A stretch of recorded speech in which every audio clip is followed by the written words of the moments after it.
मान्यताहरू सम्बन्धका धमिरा हुन्।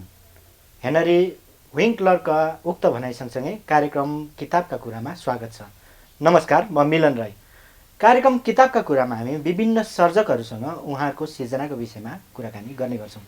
कार्यक्रम किताबका कुराको आजको श्रृङ्खलामा हामीसँग हुनुहुन्छ एकजना लेखक डाक्टर तुलसी आचार्य।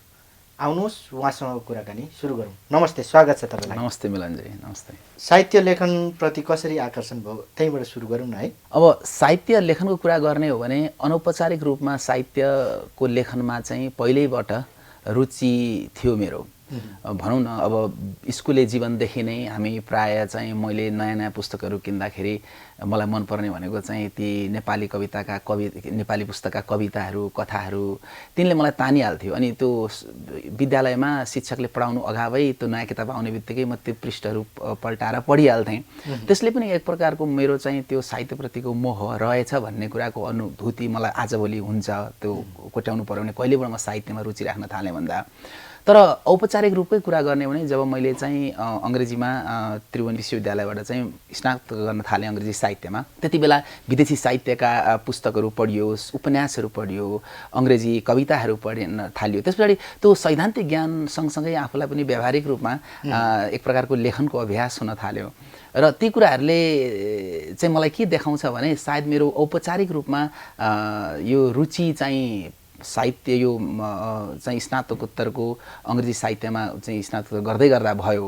तर ठ्याक्कै चाहिँ व्यवहारत र औपचारिक रूपमै पनि साहित्यको रुचि र लगाव भनेको चाहिँ जब म अमेरिका पढ्न गएँ यो व्यावसायिक लेखनमा, जहाँ चाहिँ मैले सृजनशील लेखनमा पनि चाहिँ त्यसलाई मेजर गरेर पढेको थिएँ।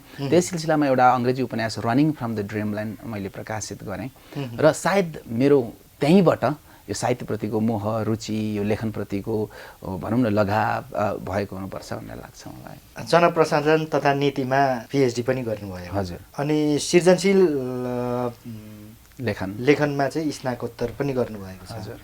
अलिकति यो सृजनशील लेखन के हो भन्ने विषय पनि अलिकति। एकदमै जरुर। अब साहित्यको खास चाहिँ म साहित्यकै विद्यार्थी हुँ। मैले मेरो विद्यावारिधि पिएचडी चाहिँ यो जनप्रशासन तथा नीतिमा गरे पनि मैले लेखेको शोधपत्र चाहिँ यो अपाङ्गता भएका महिलाहरूले लेखेको कृतिहरू, खास गरी आख्यान, गैर आख्यान, कविताहरूको अध्ययन गरेर त्यसले चाहिँ नीति बुझ्न कति सजिलो गराउँछ, अथवा चाहिँ साहित्य पढेर समाज अथवा नीति, सामाजिक नीतिहरू बुझ्न कति सजिलो हुन्छ भन्ने बारेकै मेरो शोधपत्र थियो। र त्यसो गर्दाखेरि मैले मेरो साहित्यको रुचि, साहित्यको लगाव र साहित्यप्रतिको जुन मेरो चाहिँ भनौँ न एउटा जिज्ञासा अथवा चाहिँ रुचि छ त्यसलाई नै कनेक्ट गरेको हुँ मैले। तर व्यवहारत ती कुराहरू साहित्य पनि संस्था नीतिहरूसँग जोडिएरै आउँछ। पछि भोलि पर्सि समय रह्यो भने त्यसको बारेमा छुट्टै व्याख्या गरौँला। तर चाहिँ अब सृजनशील लेखनको कुरा गर्ने हो भनेदेखि चाहिँ यो चाहिँ खास गरी भनेको यही भनौँ न आख्यान, गैर आख्यान विषय कसरी लेख्ने, अथवा यसको सैद्धान्तिक पक्ष के हो, सैद्धान्तिक ज्ञान के हो, कस्तो कुराले चाहिँ, कस्तो लेखनले चाहिँ पाठकसम्म पुग्न सक्छ अथवा पाठकको मनलाई जित्न सक्छ, पाठकसम्म पुग्ने लेखन कस्तो हुनुपर्छ भन्ने बारेकै एउटा सैद्धान्तिक ज्ञान बटुल्ने र व्यवहारत त्यसको पनि अभ्यास गर्ने नै एउटा प्रोग्राम हो भनौँ। एउटा त्यसैलाई चाहिँ मैले सृजनशील लेखनमा चाहिँ मैले स्नातकोत्तर गरेको हो। त्यसमा पनि हामीले विद्यार्थीहरू त्यहाँ रहेका क्लासमेटहरूसँग रहेर चाहिँ हरेक हप्ता चाहिँ हामीले लेखेर ल्याउँथ्यौँ कथा, स्टोरी।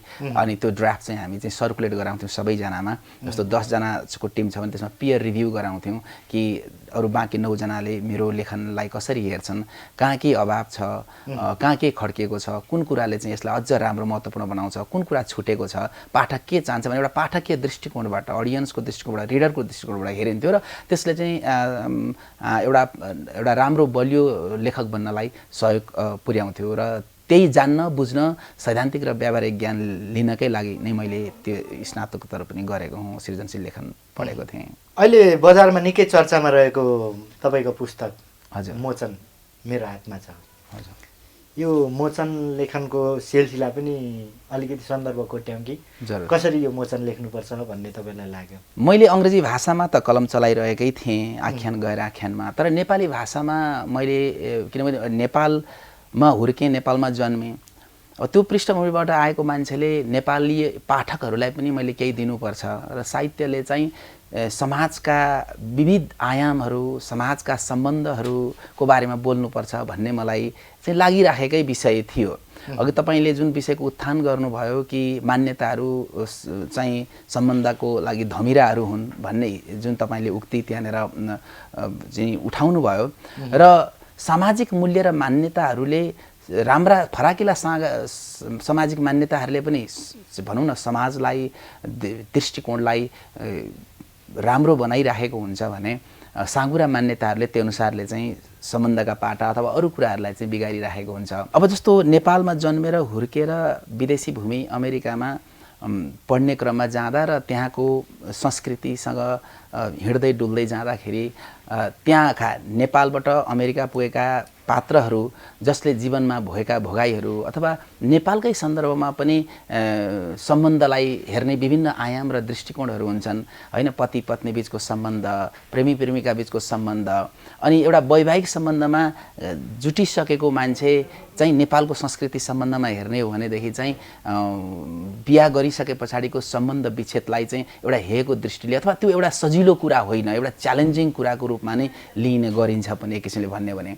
अब यो विविध आयाम, तर त्यो समाजको आँखामा समाजको लागि राम्रो हुनको लागि उस सम्बन्धमा रहँदा खुसी छैन भने पनि समाजको खुसीको लागि त समाजले के भन्ला, साथीभाइले के भन्ला भन्ने त्यो खालको विषयवस्तुले गर्दाखेरि ऊ त्यो आफ्नो खुसीलाई दबाएर पनि बाँचिराखेको हुन्छ।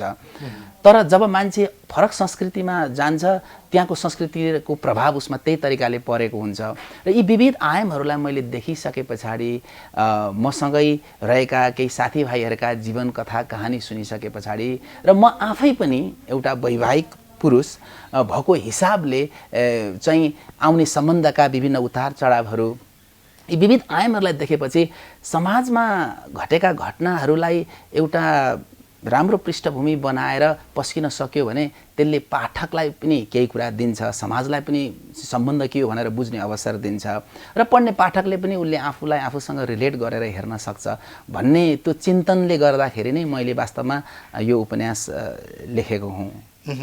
यो उपन्यास मैले पढेँ। यो उपन्यास तपाईँले यो बडो मिठो ढङ्गले पारिजातको शिरीषको फुल हजुरको पात्र सुयोगवीर र सकम्बरीसँग चाहिँ तपाईँका उपन्यासका पात्रहरू जीवन र आत्माको मनभित्रको कुरा तिनीहरू तुलना गर्दै लेख्नु भएको छ। तपाईँलाई यो शिरीषको फुलले त्यति धेरै प्रभावित गरेको हो? अब शिरीषको फुल आफैमा पनि एउटा राम्रो साहित्य हो।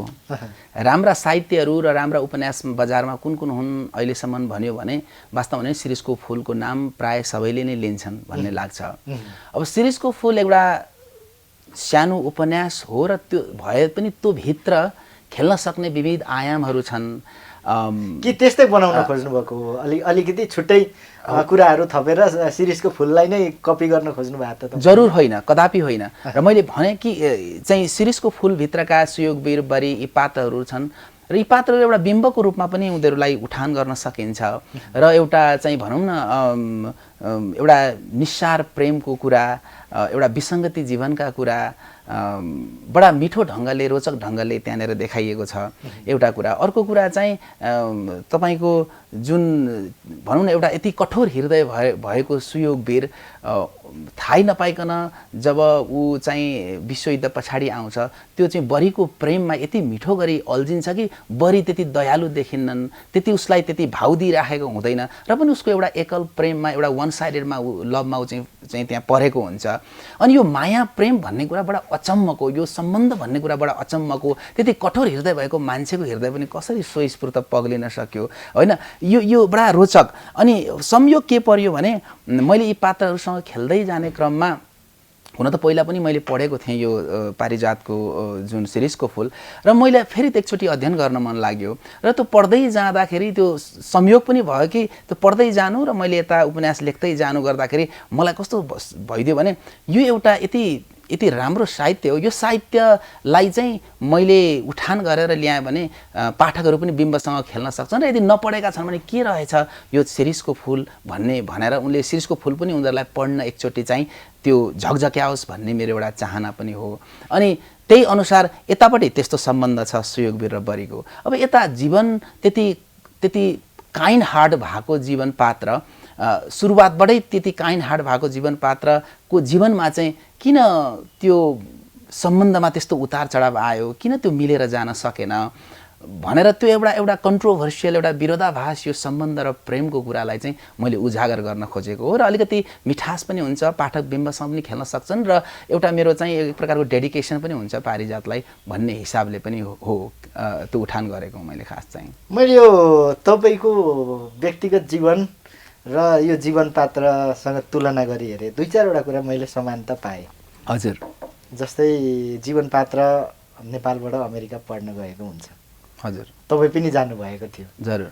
जीवन पात्रलाई पिएचडी गर्न एकदम उत्कट इच्छा हुन्छ। हजुर। तपाईँलाई पनि सायद त्यस्तै भएर गर्नुभयो। हजुर। होइन? हजुर। अनि जीवन पात्रको चाहिँ श्रीमती पत्रकार हुन्छ।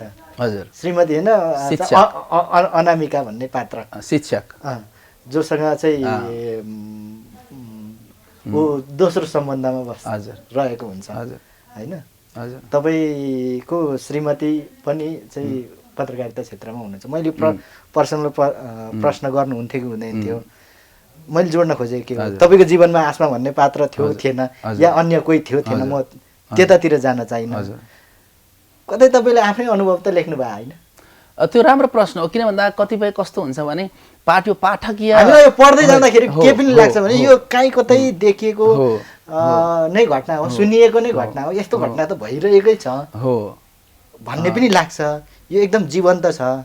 र मैले तपाईँको व्यक्तिगत जीवनसँग पनि तुलना गरी हेरेँ, आफ्नै पो कुरा लेख्नु हो कि भन्ने लाग्यो नि। अब यो कम्प्लिटली पूर्ण रूपमा मेरो आफ्नै कुरा थियो भने म गैर आख्यान अटोबायोग्राफी नै लेख्थेँ, किन म उपन्यास लेख्थेँ र होइन। नम्बर 1। नम्बर 2, जुन तपाईँले उठान गर्नुभयो, जस्तो त्यहाँको अनामिका पात्र शिक्षक छ होइन, त्यो चाहिँ अनामिकासँग जोडेर हेर्दा त्यहाँभित्रकै पात्रसँग हामी खेल्ने हो नि त। त्यहाँको पात्र शिक्षिका छ। अब उसका हरेक प्रोफेसन्सहरू भनेको चाहिँ खोजेर हेर्दाखेरि त्यो मिल्छ जस्तो मलाई लाग्दैन। नम्बर 1। नम्बर 2, जुन तपाईँले भन्नुभयो कि यहाँको पात्र म जस्तो भनौँ न, म पात्रभित्रको म लेख्ने लेखक पनि चाहिँ यहाँबाट अमेरिका गएको छ, उसले पनि पिएचडी गरेको छ।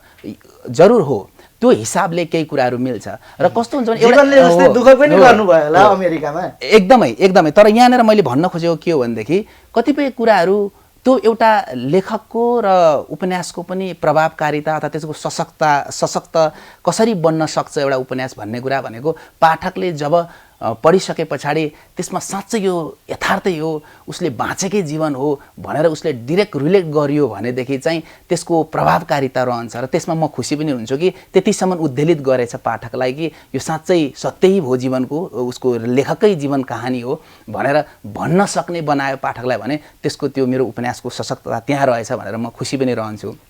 र कस्तो भने बुद्धिसागर चपाईले कर्णाली ब्लुज लेख्दाखेरि पनि पढ्ने पाठकहरूले त्यो पात्र र ठाउँहरू खोज्दै गएछन्। पछि चाहिँ नदेखे पछाडि खै हामीले त देखेनौँ, तपाईँले चाहिँ त्यहाँ भनेका पात्र र ठाउँहरू भेटेनौँ त भन्दाखेरि बुद्धिसागर चपाईलाई चाहिँ खुसी लागेछ। किन खुसी लाग्यो भने ओहो मैले त यस्तो तरिकाले प्रस्तुत गरेछु कि पाठकलाई त ठ्याक्कै यो सही नै हो भन्ने फिल गरेर चाहिँ उनीहरूलाई चाहिँ यथार्थै को बोध भएछ भन्ने गरे। त्यो एउटा त्यो प्रभावकारिता पनि हो होइन। अर्को कुरा भनेको चाहिँ कतिपय कुराहरू चाहिँ लेखकले आफूसँग रिलेट गर्यो केही घटनाक्रमहरू भने चाहिँ जस्तो म आफू नै पिएचडी गरेको, म आफैले नेपाली समाज बाँचेको, मैले त्यहाँ अमेरिकामा गएर पनि साथीभाइहरूका पृष्ठभूमिहरूलाई देखेका यी घटनाहरूलाई मैले आफूसँग रिलेट गरेर लेख्न सकेँ भनेदेखि चाहिँ त्यो लेख सशक्त पनि बन्छ र विषयवस्तुको उठान पनि सही तरिकाले गर्न सकिन्छ भन्ने हिसाबले चाहिँ कतिपय घटनाक्रमहरू जस्तो पढाइका कुरा भयो, मैले गरेका पिएचडीका कुरा भए होइन, म नेपालमै हुँदाखेरि चाहिँ यात्रा गर्दाखेरिका घटनाक्रम मैले देखेका कुराहरू भए, यी कुराहरूलाई चाहिँ मैले उपन्यासमा त्यसरी हालेको हुँ। तपाईँले जुन यथार्थ सही चित्रण देखेर एउटा पाठककै आफ्नै कहानी पो हो कि भन्नेसम्म पुग्नुभयो, त्यसले मलाई अझ खुसी बनायो किनकि त्यतिसम्म प्रभावकारी रहेछ उपन्यास भन्ने लाग्यो मलाई। यहीसँग रिलेटेड म जोडौँ न, तपाईँले के पनि गर्नुभयो यसले यो उपन्यासलाई जीवन्त कसरी पनि बनाउँछ भने घटनाक्रमहरू तपाईँले बिचमा भएका चाहिँ राजनीतिक घटनाक्रमहरू मितिसहित जस्तै नाकाबन्दीका कुराहरू भए, अनि त्यति भूकम्पका कुराहरू, भूकम्प पछाडि चाहिँ यो काठमाडौँमा जस्तो त्रास थियो, भ्याली बाहिर जस्तो चाहिँ हामी सोच्थ्यौँ त्यति बेला म पनि भ्याली बाहिरै थिएँ हजुर। भूकम्पको बेला। मेरो पनि आफन्त थिए, के भयो होला, एक बेला त डिस्कनेक्ट नै भयो नि त। तपाईँको त्यो अनामिका पात्र जो जीवनसँग कन्ट्याक्टमा रहेको हुन्छ, भूकम्प पछाडि केही समय डिस्कनेक्ट हुन्छ र उसले चाहिँ भएका घटनाहरू सुनाउँछ, त्यो वास्तविक जस्तो देखिन्छ। अनि अर्को एउटा घटना जस्तै तपाईँले मधेस आन्दोलनको बेला चाहिँ बर्दिवासमा चाहिँ गाडीहरू लाइन लागेर बसेका थिए, 2-3 दिन लाइन लागेका थिए। त्यो बेला ठ्याक्कै म पनि चाहिँ 2-3 दिन त्यो जाममा पर्ने म पनि थिएँ।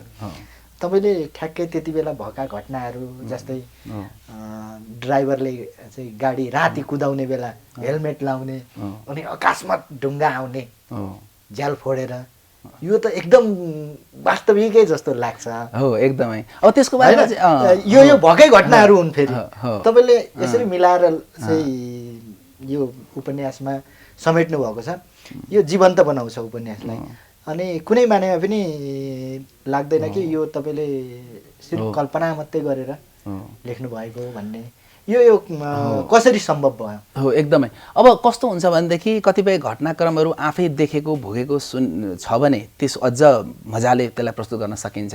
अब नेपालको बारेमा, नेपालको राजनीतिक अवस्थाको बारेमा त जहाँ बसे पनि अपडेट भइ नै रहिन्थ्यो। र सबभन्दा इन्ट्रेस्टिङ पक्ष चाहिँ के हो भने त्यति बेला जुन चित्रण मैले गरेको छु त्यति बेला चाहिँ त्यो म पात्र त्यहाँ उठान गरेको छु, त्यसमा म त गएको थिइनँ। तर के चाहिँ भइदियो भने मेरो एकजना भाइ चाहिँ काठमाडौँबाट विराटनगर चाहिँ गाडी हाँक्ने गर्थे, ड्राइभ गर्थे, अनि त्यो माइक्रोबस चलाउँथे। र उसँग भेट हुँदाखेरि उनले त्यति बेलाको घटनाक्रम मलाई बताएका थिए। यस्तो मिठो गरी उनले बताए, त्यही कुरालाई चाहिँ मैले चाहिँ हो यो घटनालाई मैले उपन्यासभित्र हालेँ भने त्यो एउटा पाठकीय रूपमा पनि एउटा राम्रो चाहिँ सही चित्रण हुन्छ भन्ने हिसाबले चाहिँ मैले त्यसलाई अझ चाहिँ यथार्थपरक बनाउनको लागि र जीवन्त चित्रण गर्नको लागि त्यसरी मैले त्यो विषयवस्तुको उठान गरेको थिएँ त्यति बेला चाहिँ। अर्को कुरा मैले के जोड्न चाहेँ भने जीवन पात्र, हजुर, पुरुष पात्र, म पात्र हजुर को अलिक बढी पक्ष लिनुभएको जस्तो लाग्दैन? किनभने हरेक घटनाहरू केलाउँदै जाँदाखेरि निष्कर्षमा जीवनले चाहिँ आसपाससँग भएका घटनाहरू चाहिँ झगडाहरू अन्तिममा निष्कर्षमा चाहिँ पाठकले पढ्दाखेरि जीवनले आफूलाई जस्टिफाई गरिरहेको या चाहिँ म सही थिएँ त्यो घटनामा भन्ने निष्कर्ष निक्लिने गरी एकदम जीवन केन्द्रित भएर जीवनलाई नै न्याय मिल्ने गरी आसमालाई अलिकति पर राखेर अर्कै चाहिँ चस्मा लाएर हेर्नुपर्ने गरी तपाईँले घटनाहरू चाहिँ सुनाउनु भएको छ होइन, यहाँ लेख्नु भएको छ, समेट्नु भएको छ। यो अलिक बढी जीवन केन्द्रित भएन र? अब यो पनि पाठकीय दृष्टिकोणको कुरा हो भन्छु म होइन। मैले त पाठकले कसरी बुझ्नुहुन्छ, उहाँहरूको दृष्टिकोण के छ यो पढिसके पछाडि त्यसलाई सुन्ने हो, त्यसलाई विचार गर्ने हो। एउटा लेखक स्वयं पुरुष भएकोले कहिलेकाहीँ पुरुष मनोविज्ञान अथवा पुरुषको चाहिँ एउटा दृष्टिकोण आउन पनि सकेको हुन्छ। म चाहिँ होइन भनेर भन्दिनँ पनि, किनकि त्यही भएर पनि पाठकका धेरै क्रिया प्रतिक्रियाहरू आउनुपर्छ, आउन् भन्ने मेरो चाहना हो। हरेक पाठकले, कतिपय पाठकले भन्नुहुन्छ चाहिँ पुरुष प्रधान अथवा भनौँ न पुरुषलाई केन्द्रमा राखेर पुरुष प्रोट्यागोनिस्ट भए पनि यो उपन्यासमा चाहिँ महिलाहरूलाई चाहिँ यति सशक्त बनाइएको छ कि महिलाहरू यति बलिया छन् कि उनीहरू पुरुष बेगर पनि हामी चाहिँ जिन्दगी जिउन सक्छौँ। पुरुषै हामीलाई चाहिँदैन, तँ जान्छस् भने जा मेरो जिन्दगीबाट, आई क्यान डु इट भनेर चाहिँ त्यो तरिकाले उनीहरूले चाहिँ भन्छन्। भनेपछि महिलाहरू आफैमा कति सशक्त छन्, कति बलिया छन् भनेर चाहिँ यो उपन्यासले देखाउँछ। बरु त्यहाँ पुरुष पात्र जीवन कोसिएर फेरमा घुमे पनि त्यो जीवन कमजोर जस्तो, घरि यता घरि उता डिसिजन पनि लिन नसक्ने जस्तो देखाउँछ भनेर चाहिँ हाम्रो पुस्तक विमोचनको एउटा कार्यक्रममा हाम्रो समालोचक ज्ञानु अधिकारीज्यूले भन्नुभएको पनि थियो होइन। मलाई त्यो एउटा रोचक पनि लागेको थियो। त्यो एउटा अर्को पाठकीय दृष्टिकोण रह्यो जुन मैले सोचेको पनि थिइनँ। र अर्को कुरा चाहिँ यहाँ चाहिँ पुरुष मनोविज्ञानलाई मजाले बुझ्न सकिन्छ जुन अहिलेसम्म त्यति बुझिँदैन थियो। हरेक उपन्यासमा नारी मनोविज्ञान बढी बुझिन्छ अथवा पढिन्थ्यो भनेर त्यो तरिकाले पनि उहाँले व्याख्या गर्नुभएको थियो। मलाई त्यो पनि रोचक लागेको थियो कि मैले त्यो कुरा नोटिस गरेको पनि थिइनँ। र यसरी पाठकीय प्रतिक्रिया आउनु तपाईँलाई त्यस्तो लाग्दैन कि तपाईँले लेखकले त चाहिँ सबै पात्रको मनोविज्ञान बुझ्नुपर्छ नि होइन र? होइन, एकदमै एकदमै जरुर बुझ्नु। तपाईँले आस्मा पात्रको मनोविज्ञान चाहिँ किन बुझ्नु भएन? जस्तै तपाईँले एउटा घटनामा आस्मालाई जोड्नुभयो, प्रत्येक घटनामा आस्मालाई जोड्नुभयो, तर तपाईँलाई कसैले आरोप लाएनन् कि तपाईँले आस्माको मनभित्र के छ भन्ने कुरो चाहिँ तपाईँले किन लेख्न चाहनु भएन? तर मलाई जहाँसम्म लाग्छ त्यहाँ जीवन पात्रले, त्यहाँको म पात्रले आस्मालाई बुझ्ने हर प्रयास गरेको छ, उसको मनोविज्ञानसँग खेल्ने प्रयास गरेको छ। जस्तो मैले जोड्न खोजेको के हो भने त्यो बुझ्न खोजेको छ हैन। हो। तर तपाईँ लेखक, तपाईँले आस्मा नै भएर सोच्नु किन भएन? किनभने प्रत्येक झगडा पछाडि आस्माले के सोच्थ्यो होला भन्ने तपाईले त्यो त छुटाउनु हो नि। सायद त्यसको आस्माको दृष्टिकोणबाट अर्को उपन्यास जन्माउन सक्ने सम्भावना रहन सक्ला। किन भन्दा कतिपय पाठकहरूले मलाई भन्नुभएको छ अब हामी आस्माको तर्फबाट, आस्माको जीवनको पर्सपेक्टिभबाट हामीले उपन्यास पढ्यौँ। अब आस्माको पर्सपेक्टिभबाट चाहिँ हामीले चाहिँ यो उपन्यास पढ्न पाऊँ भन्ने 5-10 जना पाठकहरूको चाहिँ प्रतिक्रिया पनि आएको छ। सायद भविष्यमा त्यो पर्सपेक्टिभबाट पनि लेखेला जरुर। त्यही भएर पनि त्यहाँ आस्माको भावनाहरूलाई चिठीको माध्यमद्वारा, इमेलको माध्यमद्वारा कसरी प्रस्फुटित भए भन्ने कुराको पनि त्यहाँ उजागर गरिएको छ। त्यो भएकोले गर्दाखेरि आस्माका भावनालाई कम्प्लिटली इग्नोर चाहिँ यो उपन्यासले गरेको छ जस्तो चाहिँ मलाई लाग्दैन। तर कतिपय हदमा समेट्नु पनि भएको छैन नि त। जम्मा जम्मी तपाईँले आस्मालाई एउटा घटनासँग मात्रै जोड्नु भएको छ, जसमा चाहिँ आस्मालाई एज अ चाहिँ नेगेटिभ भूमिका नै छ। महिलालाई अब कसैले समीक्षा गर्नुभयो होला, महिलालाई सशक्त रूपमा लिएको छ भनेर चाहिँ रमाउनु हुन्छ भने, कोही महिला चाहिँ रमाउनु हुन्छ भने म चाहिँ त्यसलाई एउटा पाठकको दृष्टिकोणले त्यो आत्मरतिमा रमाएको मात्रै हो भन्छु। किनभने सशक्त त देखाइएको छ, साथसाथै खलपात्र जस्तो पनि देखाइएको छ। तर त्यसलाई कभर गर्नको लागि जीवन चाहिँ महिलाप्रति अथवा आस्माप्रति एज अ महिलाको रिप्रेजेन्ट गर्ने हो भने महिलाप्रति त्यति नेगेटिभ अथवा उसको रेस्पेक्ट नगर्ने अथवा उसको भावनासँग खेलवाड गर्ने मात्र पात्र हो भनेर पनि बुझ्न सकिँदैन कि। किनकि उसको व्यवहार अनामिकासँग कस्तो रहन्छ, यसलाई महिला पात्रलाई उसले कसरी चित्रण गरेको छ, महिलाप्रतिको उसको चाहिँ सम्मान अथवा उसको रेस्पेक्ट कस्तो छ भन्ने कुरा चाहिँ एज अ होल टोटालिटीमा हेर्ने हो भने चाहिँ त्यति खलपात्रमा चाहिँ हरेक उपन्यास कथामा त त्यो एउटा भनौँ न त्यो नभइकन एक प्रकारको द्वन्द्व त हुँदैन, त्यो नभइकन कथा अगाडि बढ्दैन, त्यो नभइकन पाठकीय रूपमा त्यो चाहिँ भनौँ न कथा पाठकीय बन्न सक्दैन होइन।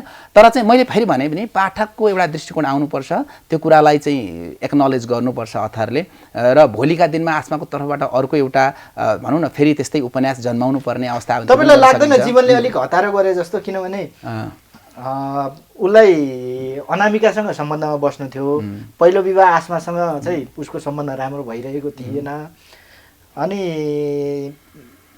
के न्यू पाउँ र आस्मालाई छोडौँ जस्तो गरेर जीवनले ठ्याक्कै एकै दिन पनि ग्याप नगरी चाहिँ छोडेकै भोलिपल्ट त अनामिकासँग हुन पुग्छ।